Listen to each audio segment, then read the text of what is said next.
Chronic wounds are a growing global health challenge. For patients with diabetes, pressure sores, or limited mobility, wounds can take months to heal or may never fully recover. These wounds are painful, prone to infection, and often lead to prolonged treatment or even amputation. At National Sun Yat-sen University, Professor Lin Che-Hsin has long studied how advanced engineering can address real medical needs. His motivation was clear. Existing wound treatments can be invasive, uncomfortable, or damaging to fragile tissue. There was a need for something gentler.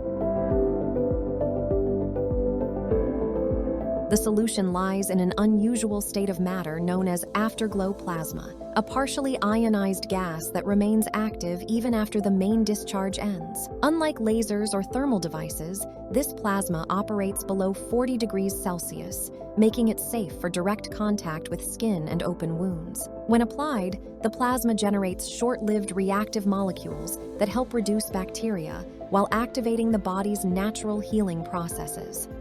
经过3分钟、5分钟、10分钟的处理，我们的清消呢是完全没有任何一只细菌残留下来。Professor Lin's team translated this scientific principle into a large area, practical medical device designed for real-world use. The system is easy to operate, requires short treatment times, and avoids complex infrastructure. In demonstrations, early-stage diabetic foot wounds and pressure ulcers showed visible improvement after short plasma treatments. More severe wounds improved progressively with repeated sessions, without damaging deep tissue or requiring long recovery periods.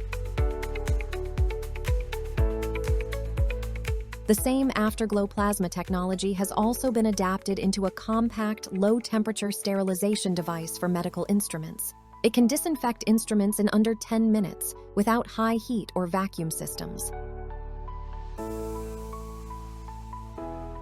Looking ahead, the team aims to bring this technology into broader clinical use, reducing treatment burden and improving quality of care for patients with chronic wounds.